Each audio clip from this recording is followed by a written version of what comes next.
Halo teman-teman, Assalamualaikum warahmatullahi wabarakatuh. Perkenalkan, nama saya Muhammad Johan Diki Susanto, bisa dipanggil Johan, dari kelas 2 HPGSD dengan NIM 2502101023. Baik, di video kali ini saya akan membuat konten edukasi yang berjudul pembuatan laporan kegiatan.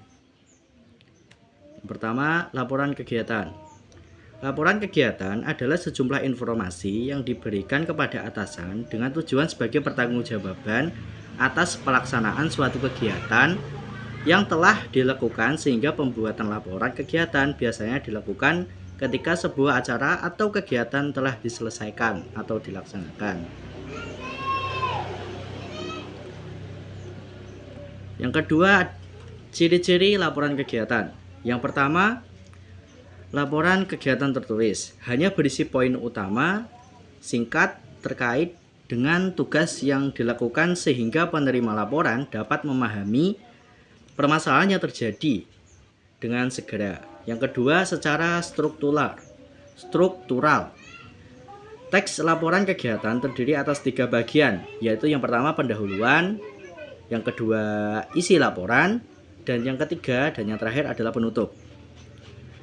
Yang ketiga, laporan harus ditulis secara sistematis dan berurutan. Yang keempat, laporan dianggap secara sistematis apabila deklarasi tertulis diatur dalam unit yang berhubungan dan berurutan.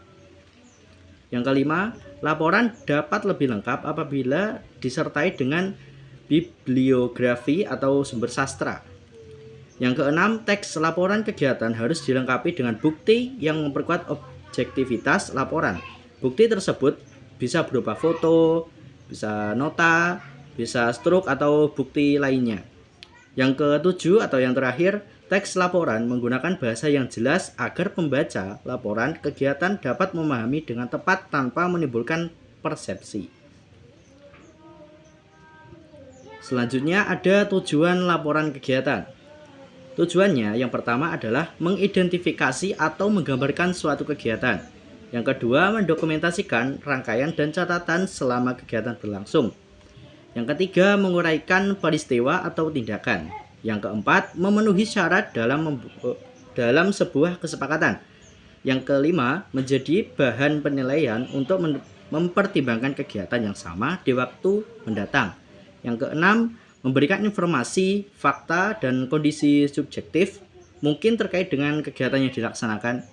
Yang ketujuh atau yang terakhir, mengambil kesimpulan atas kegiatan yang dikerjakan. Selanjutnya ada manfaat laporan kegiatan. Manfaat laporan kegiatan yang pertama sebagai bentuk pertanggungjawaban atas suatu kegiatan yang telah dilaksanakan. Yang kedua, sebagai bahan evaluasi untuk pelaksanaan kegiatan selanjutnya. Yang ketiga, sebagai dasar pengambilan keputusan atau kebijakan tertentu. Yang keempat, sebagai dasar untuk menetapkan pedoman dan instruksi pemimpin. Yang kelima, untuk memahami kegiatan pengembangan dan perbaikan proses. Yang keenam dan yang terakhir, sebagai data historis tentang pengembangan unit terkait dan banyak lagi. Selanjutnya ada cara pembuatan laporan. Yang pertama, caranya dengan membuka Microsoft Word, lalu kalian pilih size di layout, lalu kalian pilih ukuran kertas A4. Setelah itu ganti fontnya menjadi Times New Roman dan ubah ukuran teksnya menjadi ukuran 12. Selanjutnya, pembuatan margin. Caranya kalian klik layout, terus kalian pilih margin di sebelah kiri dengan ukuran 4:4:3:3 dengan batas tepi atas 4 cm, batas tepi kiri 4 cm, batas tepi bawah 3 cm, batas tepi kanan 3 cm, dan menggunakan spasi 2 atau double. Seperti itu. Baik, selanjutnya adalah cara pembuatan cover. Yang pertama, jenis laporan ditulis dengan huruf kapital dan ditebalkan posisi di tengah.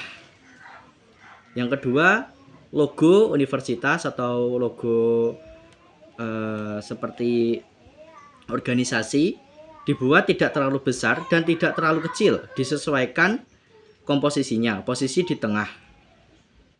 Terus judul laporan ditulis dengan huruf kapital dan ditebalkan, posisi di tengah. Cara ditebalkannya dengan cara klik Ctrl B atau klik B yang ada di pojok tengah. Yang keempat atau selanjutnya, nama penulis dan NPM ditulis tanpa ditebalkan dan tanpa kapital, posisi di tengah. Yang kelima, program studi, fakultas, dan universitas ditulis dengan huruf kapital dan ditebalkan, posisi di tengah. Baik, selanjutnya cara pembuatan lembar periksa laporan kegiatan. Lembar periksa laporan kegiatan dibuat seperti gambar dan ditandatangani oleh dosen dan ketua program studi masing-masing. Lanjut, pembuatan kata pengantar. Kata pengantar dibuat tidak sepanjang biasanya. Tidak perlu ucapan banyak terima kasih kepada setiap pihak yang membantu. Seterusnya adalah pembuatan tabel. Pembuatan tabel bisa kalian buat dengan cara klik insert lalu pilih tabel. Nah, di situ kalian bisa membuat tabel dan di bawah tabel ada tulisan. Ketik saja tabel 1.1 terus keterangannya apa. Lalu kalian bisa blok tulisan tersebut lalu klik tulisan I yang miring. Nah, itu. Ditaruh di atas atau di bawah boleh. Setelah itu memasukkan gambar. Nah, pemasukan gambar ini juga penting. Kalian klik saja insert lalu kalian pilih yang picture. Nah, kalian bisa memasukkan gambar di situ dan di bawah gambarnya atau di bawah gambarnya kan gambarnya gini. Di bawahnya kalian tulis saja gambar 1.1 dengan keterangan apa gitu. Terus sama seperti yang tadi, diblok dulu tulisannya lalu kalian kasih huruf yang I tadi, diklik dan selesai. Terima kasih. Itu saja yang bisa saya sampaikan, kurang lebihnya mohon maaf. Wassalamualaikum warahmatullahi wabarakatuh. Terima kasih. Bye bye.